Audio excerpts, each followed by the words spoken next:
Bismillah ar-Rahman ar-Rahim. Assalamu alaikum wa rahmatullahi wa barakatuhu.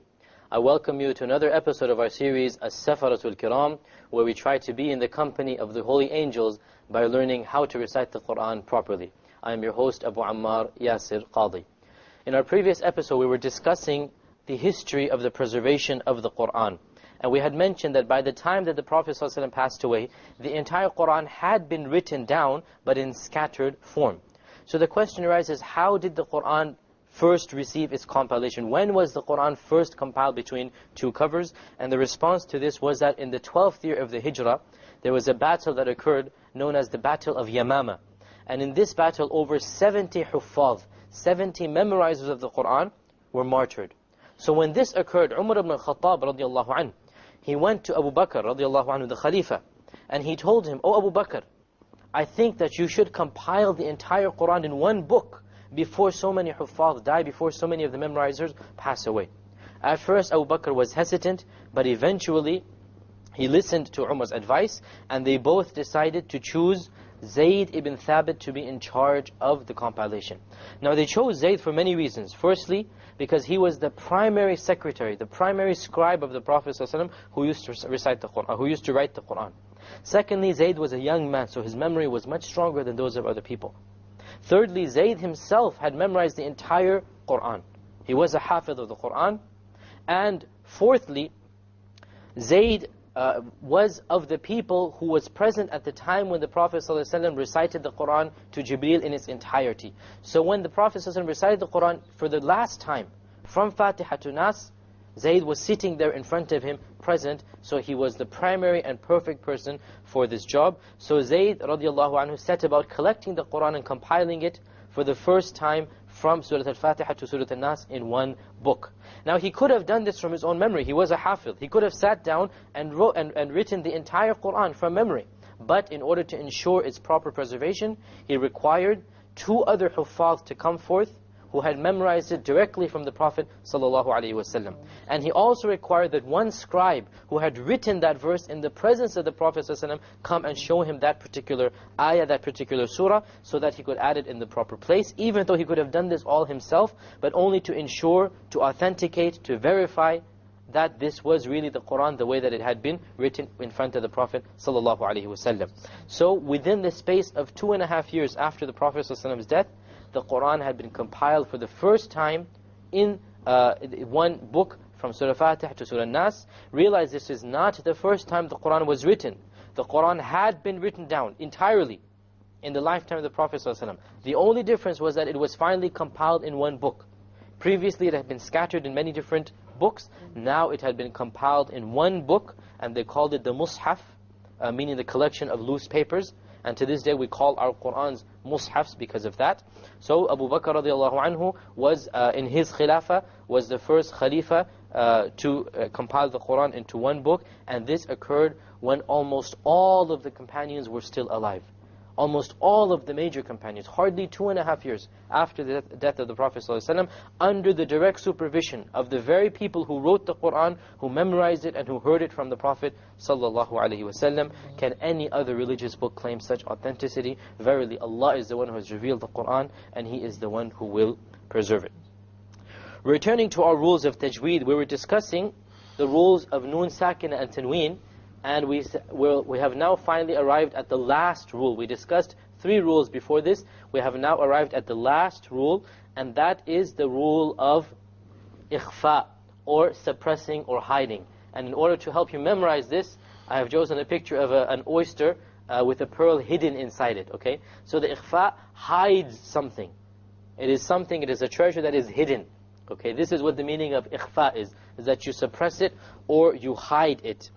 Now, we said what is the ikhfa means to hide, but what do you hide? You suppress or hide the sound of the noon sakina or tanween along with a ghunnah. So you suppress it or you hide it. You don't pronounce it clearly as a noon, rather you suppress it.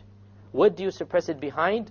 You suppress it behind the remaining letters of the alphabet. What do I mean by remaining letters? What letters have we discussed before? The letters of idhar, the letters of idgham, and the letters of iqlab. Okay? Or the letter, of iqlab. So we discussed the 6 letters of idhar, the one letter of iqlab and the 6 letters of idgham. So how many letters are left of the Arabic alphabet? 15 letters are left of ikhfa. We have 15 letters of ikhfa, and these are the remaining letters that we have not discussed for the noon sakina or tanween, and these are the sad, the dal, the tha, the kaf, the jim, the sheen, the qaf, the sin, the zi, the zai, the fa, the ta, the dal, ta, da, and dha. Now you don't have to memorize these as long as you memorize what's previous. If you've memorized the letters of idgham and the letters of ikhfa and the letter of iqlab, you can just say everything else is ikhfa. Okay, so the remaining letters, the remaining 15 letters of the Arabic alphabet, they follow the ruling of ikhfa if they occur after a noon sakina or tanween. Okay, so what is the ruling again? The ruling is that the noon sakina or tanween will be hidden behind one of these letters, depending on what comes after it. And there will be a ghunnah. Let us take some examples. We can't take examples for all the letters, there's too many of them. Let us take some examples of ikhfa. We have the first one, the noon sakina followed by a sa, and also a tanween followed by a sa. So we say man sabara, man sabara. Notice it's not man. You see, if we had said man, where would the ikhfa be? Where would the hiding be? It's not a clear noon. This is the point of ikhfa. It is hidden behind the letter after it. Likewise, amalan saliha, amalan saliha. You hide the noon behind the sad and you have a ghunnah. The next example, we have a noon sakina followed by a sin. فَلَا تَنْسَى. Now sometimes it will sound very close to a noon. It depends on the letter after it. But it's never a clear noon. Okay? Likewise over here, رَجُلًا سَلَمًا, رَجُلًا سَلَمًا. You have a tanween followed by a sin. So it will be ikhfa, and there will be a ghunnah. Now we said the ghunnah is the sound that comes from the nose. There's one important fact. Any time a ghunnah occurs in the Qur'an, anytime, it is always, if you like, half a second long. We call it in Arabic 2 harakas. Okay? A haraka, and we'll define this later on in more detail, is the time it takes to open a finger from a closed fist. You have a fist closed, you open up a finger, this is a haraka. So the ghunnah is 2 harakas. Okay, this is the unit that is used by the scholars of Tajweed to define a time. Obviously they didn't have clocks back then, they didn't have stopwatches, so they said you have a closed fist, you open up your finger, and that is 1 haraka. Okay, so this is 1 haraka, this is 2 harakas. So this is the length of the ghunnah. We have a noon sakin here followed by a dal. What will be the ruling here? Once again, it will be ikhfa. So we say junda, junda. Likewise over here, qinwanun daniya, qinwanun daniya. So we have a tanween followed by a dal. And over here we have a noon sakin followed by a ta. Likewise, a tanween followed by a ta. Same ruling applies of ikhfa. An tahira, an tahira.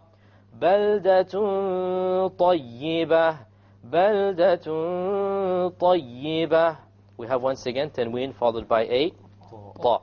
Okay, now one of you brothers tries. Try from this example. Anzalna. Anzalna. Okay, very good. And this one? Okay, so you have a tanween followed by a za. Once again, there will be a ikhfa. Okay, you try now. Yunfiqun. Yunfiqun, very good. You have the noon sakina followed by a fa. Once again, there will be ikhfa. Over here.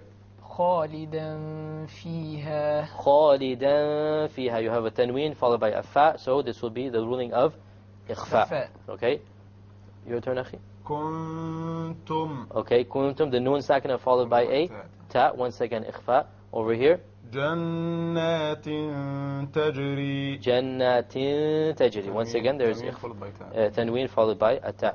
Okay, next example. Mandud. Okay, once again, you have a noon sakina followed by a dha. So there will be an ikhfa because it is of the letters of ikhfa. Over here. Adhaban dhi'fa. Adhaban dhi'fa. Okay, so you have a tanween followed by a dhad. So once again, there will be an ikhfa. And one final example. Yanzurun. You have a noon followed by a dha. Once again, there will be ikhfa. Dhillan dhalila. Once again, there's an ikhfa because of tanween followed by a dha. Okay. I will recite Surah Al-Insan for you if you follow along with me, and we will try to follow along, and I will try to point out to you where the letters occur. In fact, let us do a review of all of the rulings of Nun Sakina and Tanween. So we'll try to do a review of all of these rulings so that we can implement them when we recite the Quran. Surah Al-Insan is the 76th surah in the Quran, and is also a very early revelation. أعوذ بالله من الشيطان الرجيم بسم الله الرحمن الرحيم هل أتى على الإنسان حين من الدهر لم يكن شيئا مذكورا. Okay, what's the first ruling now? Very good. Al-Insan. What is the ruling? Ikhfa, because it is a Nun Sakin followed by a Sin. Okay. The second ruling that we've done? Hinum min ad-dahr. Okay, there's what? Idgham with ghunna. Idgham with ghunna. Why? There's a tanween Is followed by a mim, so there will be idgham with ghunna. Okay. Lam yakun. شيئا. Here we have إخفاء. We have إخفاء followed by sheen. because there's Nun Sakin followed by a sheen. شيئا مذكورا. What is this ruling now? Idgham with ghunna. Idgham with ghunna, because followed by mim. exactly the tanween is followed by exactly it's followed by a mim, one of the letters of idgham. إنا خلقنا الإنسان من نطفة أمشاج نبتليه فجعلناه سميعا بصيرا. Okay. الإنسان same thing. Okay. من نطفة idgham with ghunna. You have nun sakina followed by a nun. نطفة أمشاج. Clarity, idhar, because you have a tanween followed by a hamza, and hamza is letters of idhar. Amshajin nabtali. Idgham with ghunna. فَجَعَلْنَاهُ سَمِيعًا بَصِيرًا. Clear iqlab. Okay, so we have an iqlab over here. And notice the small meme we on top of the mushaf, on top of the letter here, to show you the iqlab. Okay, suppose we hadn't stopped at basira and we moved on. Basiran. What do we do now then? Clarity, because it is a hamza in the next letter. And we have iqlab. We have qalqala in the word khalaqana. Very good, yes. We have a qalqala in the word khalaqana. We have another qalqala as well. Yes. Nutfa. Very good. We have two qalqalas. What level of qalqala? The weakest level of qalqala. Khalaqana. And nutfa. Nutfa, the lowest level of qalqala. Moving on now. إِنَّا هَدَيْنَاهُ السَّبِيلَ إِمَّا شَاكِرًا وَإِمَّا كَفُورًا.